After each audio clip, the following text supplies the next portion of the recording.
How are you voting this next election? I'm Dr. Ray, and welcome to Hosea International Speaks. Over the last month or so, I talked to parishioners how they should vote, and if that their pastors are not telling them to go out and vote, that they have the civil, moral obedience to go out and vote. It is their civic duty to get out there and vote. And then I talked to the pastors and said, if you are not telling your parishioners to go out and vote, they don't have to tell them how to vote or tell you how to vote, but you should get out and perform your moral obligation to get out and vote. Well, this week, I'm going to give you both sides. I'm going to give you the left and how they believe, and then I'm going to give you the right and how they believe. Or what I'll do is I'll just compare them between the two. It's going to be a short session this week. And let's look at the religious freedom, especially you that are in the church. The left, they oppose religious exemptions from the contraceptive mandate sought to weaken the Religious Freedom Restoration Act. They opposed churches. They opposed churches opening during COVID. And we saw some of the response. We saw the backlash that we received here in California and how we had to take them to court. Not me specifically, those churches that did open up. They support radical pro-LGBTQ Equality Act.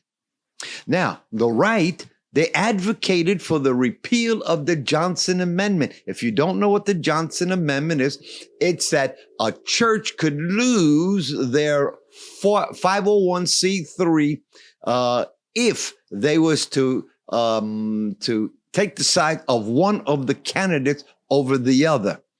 Well, they repealed the Johnson Amendment and did not enforce during his term. It established religious freedom watchdogs in all administration departments, and it opposed the pro-LGBTQ Equality Act. What about the immigration and the border? Was the border czar during the largest border invasion in history? What did the border czar do? Well, they allowed in nearly 20 million people illegally into this, and they started flying some in here. The opposing or the left vice president advocates for open borders and amnesty, including free health care and college for illegals. How much is that going to cost a year? Millions. And who's going to pay for it? Government? Or who pays the government? You and I do, in our taxes. What about the right? They had constructed 458 miles of border wall. They enacted the successful Remain in Mexico policy, limited illegal entries to all-time low. That's what we're voting for. How about the economy? The left, prices skyrocketed under the former administration. Prices of gas doubled during the administration. Blames big corporation, proposes price setting and rent control. Well, then if they set rent control and price setting, what do you think they're going to begin to do from the beginning? In other words, you'll have a high price from the beginning. They'll just set it that way. How about the right? Unemployment was as low as 3.5% before COVID. GDP was at 6.8%, even during the pandemic slump.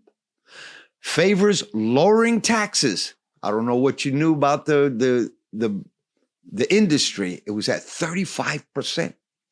And the former administration before 2016 to 2020 lowered the corporate tax to 21%.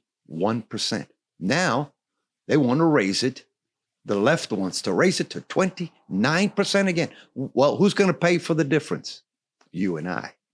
How about family and marriage? The left are proponents of transgendering children. No parental consent for children who receive hormone therapy.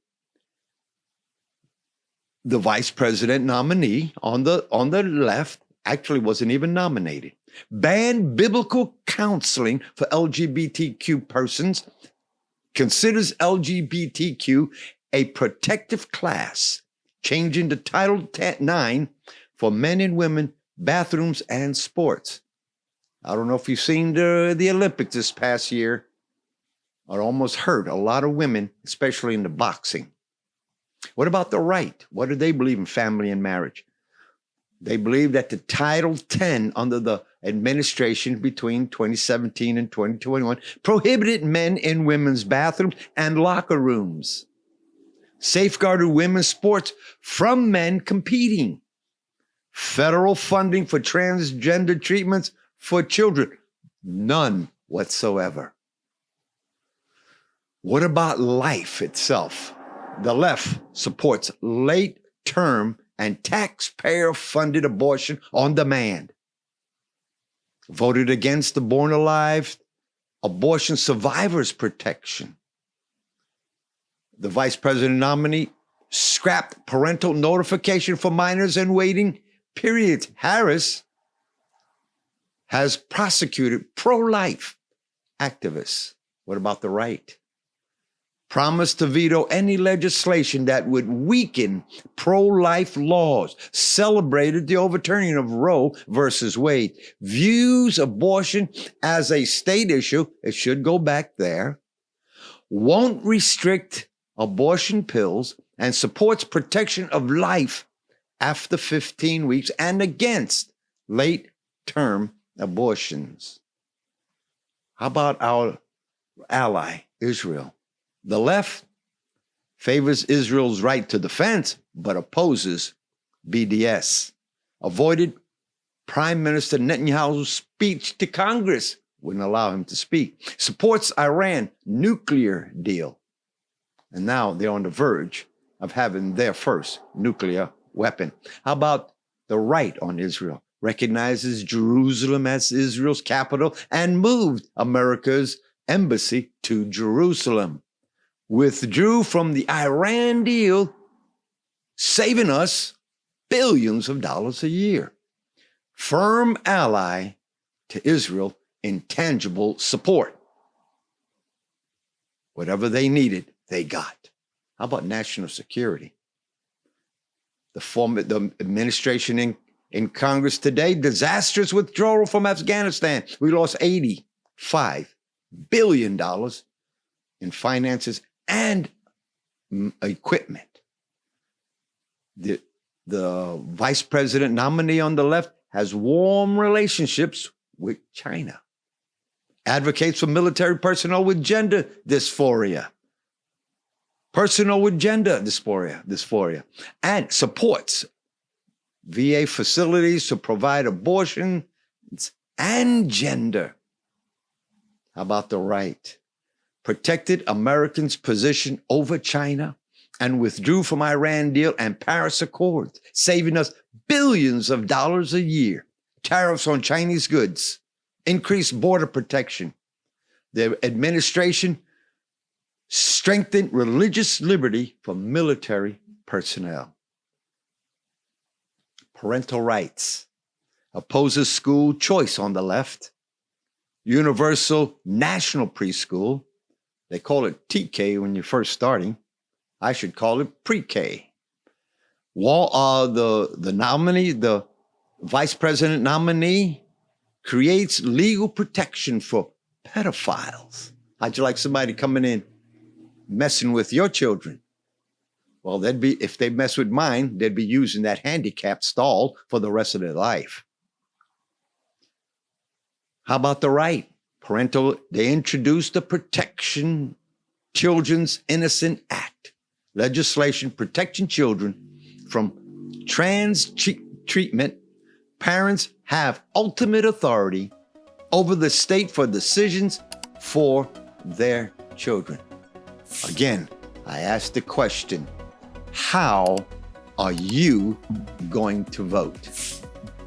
I'm Dr. Ray, and I'll bring you some more next week on Hosea International Speaks.